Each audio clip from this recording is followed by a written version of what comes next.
Buenos días, buenas tardes, buenas noches. Aquí está lloviendo, desde anoche llueve y llueve y llueve, aunque hay un día que está iluminado por el sol. No vemos al sol, sabemos que está alumbrando, pero está lloviendo. No es una lluvia torrencial, pero sí es una lluvia constante que también hace mucho daño, ese tipo de lluvia. Recuerda que estamos estudiando este trimestre los temas en el libro del Evangelio de Juan. Y la lección número 2 para este cuarto trimestre lleva por título Señales de la Divinidad. Es un estudio por demás interesante porque muchas personas tienen duda acerca de la divinidad de Jesús. Y esta semana nos hemos puesto a estudiar este tema preciosísimo que ojalá nos haga crecer y fortalecer en la fe. Entramos al estudio no sin antes invitarte a que te suscribas a mi canal. Aquí te dejo el link para que puedas ir a YouTube, suscribirte a mi canal, activar la campanita de notificaciones, dejarme un like, enviarme un saludo, un comentario y sobre todo compartir este video. Comparte este tipo de material ya que lleva salvación. Es posible que a lo mejor mi mensaje no sea tan importante para ti, pero el Espíritu Santo lo puede usar con otra persona para llevarle salvación. No dejen de compartir, comparte este video.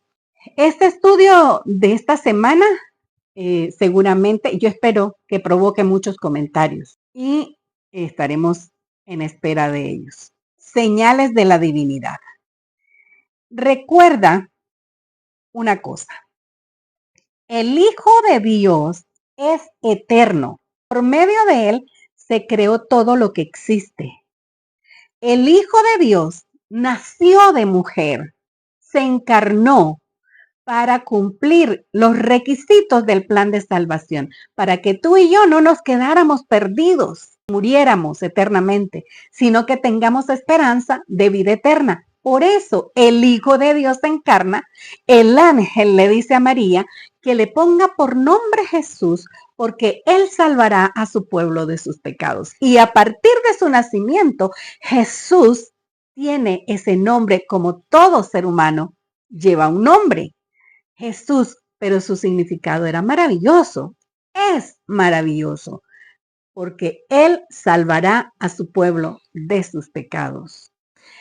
Y ese nombre le queda por la eternidad a Jesús.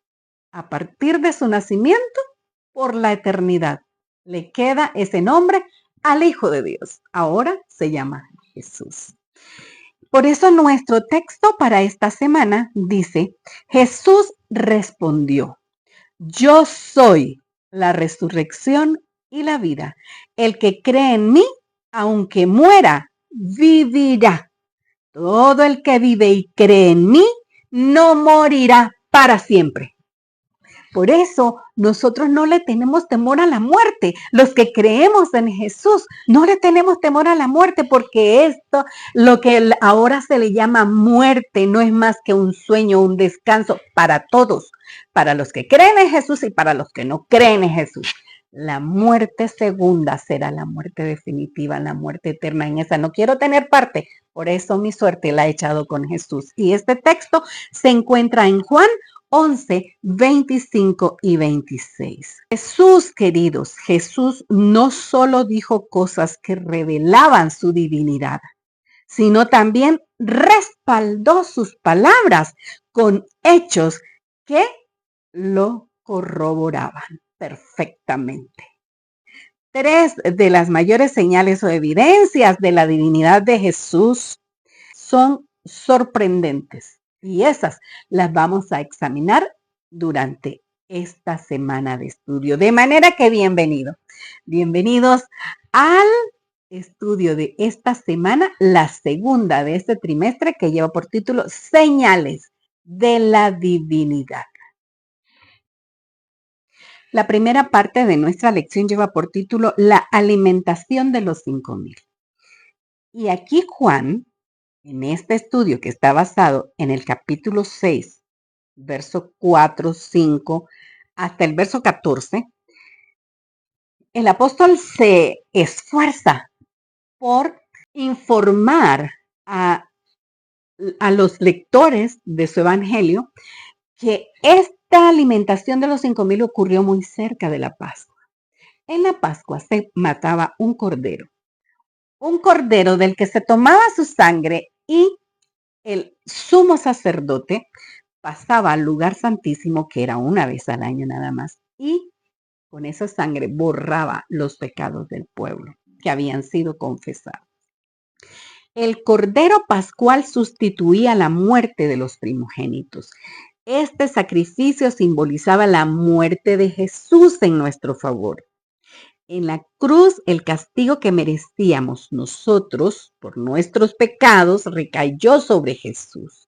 Él cargó nuestra culpabilidad de la transgresión y sufrió tanto cuando su Padre apartó su faz de él, que su corazón fue destrozado y su vida aniquilada. Hizo todos esos sacrificios a fin de redimirte a ti y a mí. Pero ahora vamos a ir al milagro.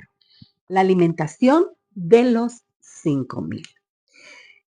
¿Tú recuerdas cuando el pueblo de Israel andaba en el desierto y no tenían comida? Entonces Moisés recurrió a Dios y le dijo, Señor, necesitamos comida. ¿Qué mandó el Padre? Mandó maná del cielo y era el pan de los ángeles. Aquellos panes y los peces que se reunieron entre aquella multitud eran como el maná que Jesús les dio. Juan muestra a Jesús haciendo señales y prodigios que en su contexto deberían haber tenido un significado muy especial para el pueblo judío. ¿Y saben una cosa? Sí lo tenía. Voy a compartir con ustedes el verso 14 del capítulo 6, que es el estudio de este día, donde dice, aquellos hombres, entonces, viendo la señal que Jesús había hecho, dijeron, este verdaderamente es el profeta que había de venir al mundo. ¿Lo reconocieron? Claro que lo reconocieron. Y ahora, querido, este milagro efectuado tan cerca de la Pascua nos recuerda que Jesús es nuestro Cordero, que derramó su sangre para darnos salvación y que así como tiene poder para dar de comer a la multitud, tiene poder para resolver ese problema que te está agobiando ahorita. Tiene poder, querido, no lo dudes, pero también recuerda que tiene poder para salvarte y Él lo quiere hacer. Entrega tu vida a Jesús. Él te está llamando. La segunda parte de nuestra lección lleva por título Realmente este es el profeta. Y me encanta esa aseveración. Este día el estudio es muy profundo. ¿Por qué? Porque en el Evangelio de Juan encontramos 7 afirmaciones en las que Jesús declara que es el yo soy. ¿Te recuerdas quién es el yo soy? Cuando Moisés le dijo al Padre, dime, si el faraón me pregunta, ¿quién me manda? Entonces, ¿qué le voy a decir? ¿Cuál es tu nombre? Y él le dijo, yo soy el que soy. El estudio de este día está basado en Juan 6, 14, 15, 26 al 36. Léelo allá en tu casita. Agarra tu Biblia, lee estos versículos y vas a ver lo interesante que son. Jesús dijo, yo soy el pan de vida, yo soy la luz del mundo, yo soy la puerta, yo soy el buen pastor, yo soy la resurrección y la vida, yo soy el camino, la verdad y la vida. Y también dijo, yo soy la vid verdadera. 7 afirmaciones en las que Jesús declaró que era el yo soy. La gente de aquella multitud a la que dio de comer eran 5,000 hombres. Si nosotros contabilizáramos por lo menos una mujer por cada hombre, llegaríamos a 10,000 la multitud. Pero si nosotros contabilizáramos por lo menos un niño por cada hombre y mujer, llegaríamos a 15,000 la multitud.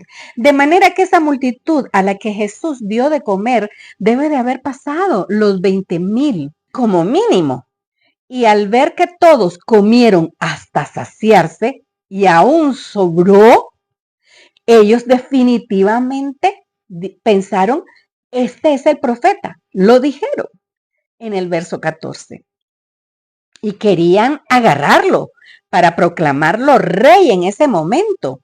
Por eso dice el versículo 15 que Jesús tuvo que irse del lugar. Y cuando volvió a encontrarse con la multitud, con esa gente, le preguntaron qué les iba a dar. Porque Moisés, le dijeron ellos, les dio a ellos maná. Y entonces Jesús ahí les enseña el yo soy. Y les dice, yo soy el pan de vida. El hecho de que se aseverara ser el enviado de Dios y sin embargo se negara a ser el rey de Israel era un misterio que no podían sondear. Ellos no podían entender por qué él no quería aceptar ser el rey. ¿Qué buscaba la multitud? ¿Buscaba el pan espiritual o buscaba el pan material? En realidad ellos lo que querían era el pan material y no la verdad que dura para siempre. Hay una pregunta que aquellos discípulos de Jesús le hicieron y voy a leértela en el verso 28 del capítulo 6. Entonces le dijeron, ¿qué debemos hacer para poner en práctica las obras de Dios? Y su respuesta es sencilla. Les responde y le dice, cree en Jesús, porque Él fue enviado a salvarte. Hoy te digo a ti lo mismo. Cree en Jesús. Él fue enviado a salvarte. La tercera parte de nuestra lección lleva por título La curación del ciego, primera parte. Y está basada en Juan capítulo 9, verso 1 al 16. Y allí cuando lo leas vas a encontrar que los discípulos de Jesús creían que el hombre era ciego como consecuencia de pecados que sus padres habían cometido. Esa era la creencia, la tradición, la costumbre de pensar así en aquel tiempo. Ellos relacionaron la enfermedad con el pecado. Pero la historia de Job debería de haber sido suficiente para demostrar que esa conexión de enfermedad con el pecado no siempre es real. Hay muchos santos del Señor que tienen padecimientos fuertes. Así que no tiene nada que ver la enfermedad con el pecado en muchos casos. Y Jesús le dice a los discípulos la razón por la que aquel hombre había nacido ciego es para glorificar el nombre de Dios. Y ese era solo el inicio. El milagro trajo una gran discusión y además una gran división entre los que vieron el milagro y los líderes religiosos. La discusión estaba muy lejos de terminar, aun cuando el ciego declaró que él había nacido ciego. El ciego tiene cada vez más claro quién es Jesús. Ellos le dicen al ciego que Jesús es pecador. Ese pecador te sanó. ¿Por qué le dicen eso? Mañana, en el día de mañana, nosotros vamos a ver cómo pasó eso, por qué fue eso. Pero En este día, la discusión se centra en quién es Jesús. El ciego lo tenía claro y cada vez se le aclaraba más. Jesús tenía que ser un enviado de Dios porque tenía poder.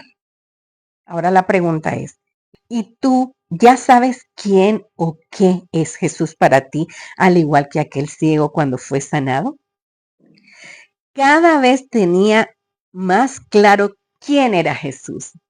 El ciego cada vez fortalecía su fe en aquel que lo había sanado.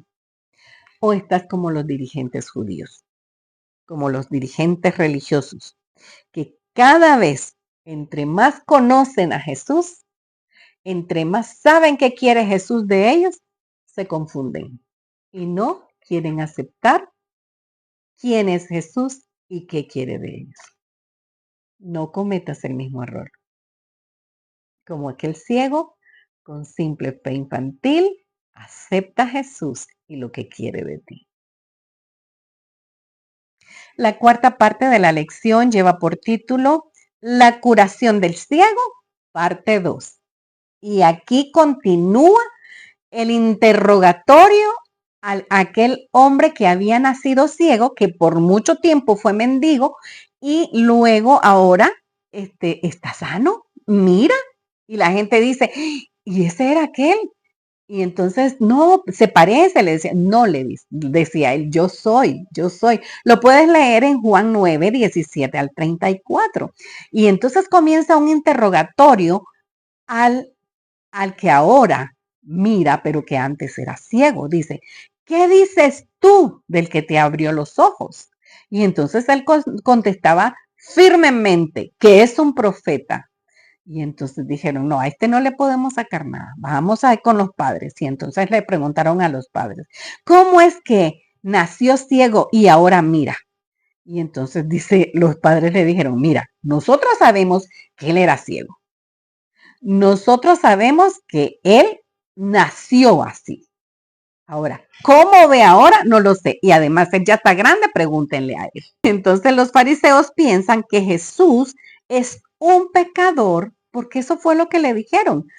Un pecador te sanó.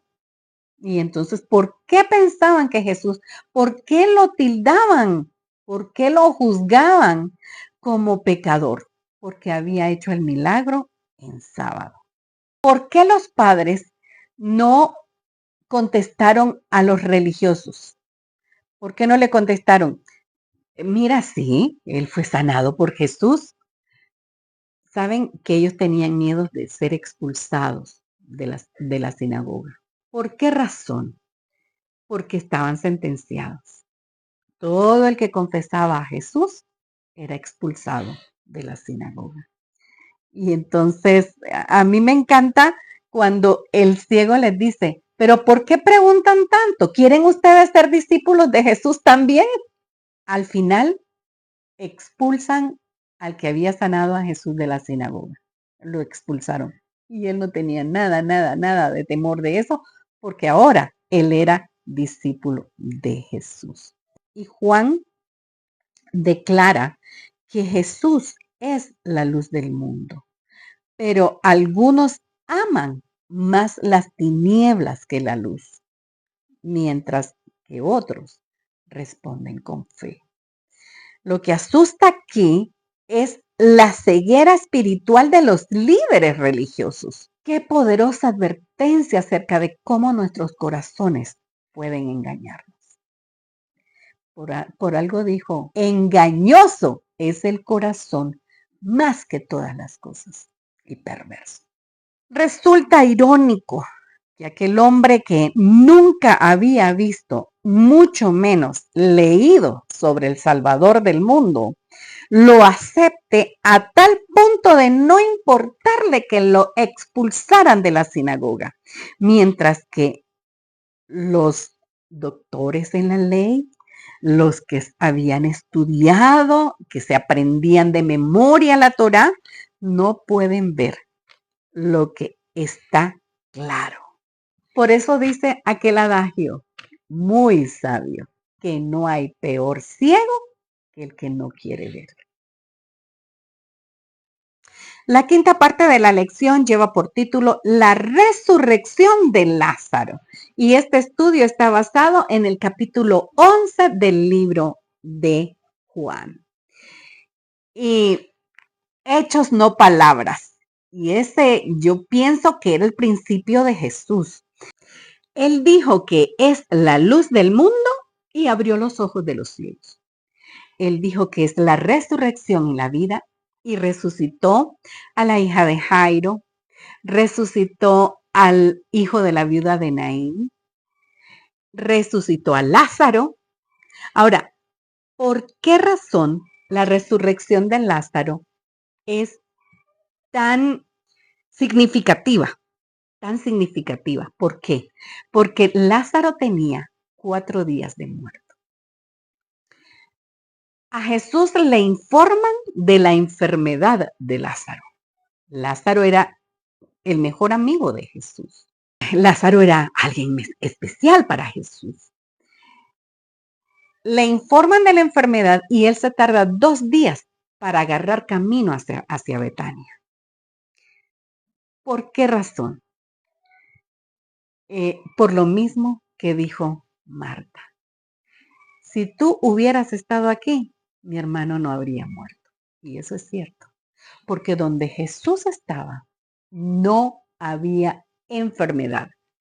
Todo el que estaba en la presencia de Jesús y llegaba con fe a él, era sanado. Jesús mira la tumba de Lázaro y llora. Y entonces uno se pone a pensar, ¿pero por qué lloró si lo iba a resucitar? ¿Sabes por qué lloró, querido? Porque pensó en aquellos que no van a aceptar la resurrección y la vida que es Jesús. Y entonces se quedarán allí en esa tumba para la eternidad. La oración que Jesús hizo frente a la tumba de Lázaro es preciosa.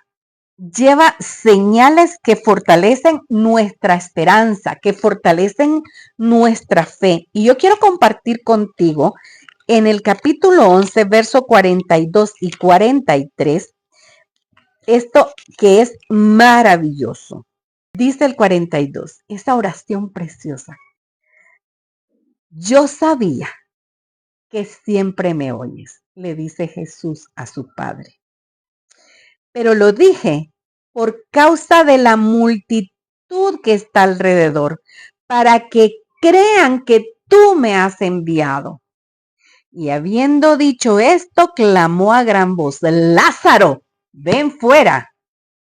Y dicen los estudiosos que dijo Lázaro, porque si solo hubiera dicho ven fuera, muchos o todos los muertos hubieran salido de sus tumbas. Pero solo era Lázaro.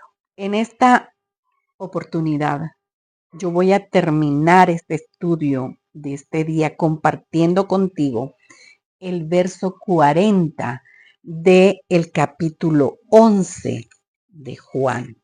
Mira lo que dice maravilloso. Jesús le dijo, ¿no te he dicho que si crees verás la gloria de Dios? Queridos, cuando enfrentes problemas, desafíos, encrucijadas en esta vida, recuerda decirle a Jesús cada una de esas cosas. Señor, tengo este problema.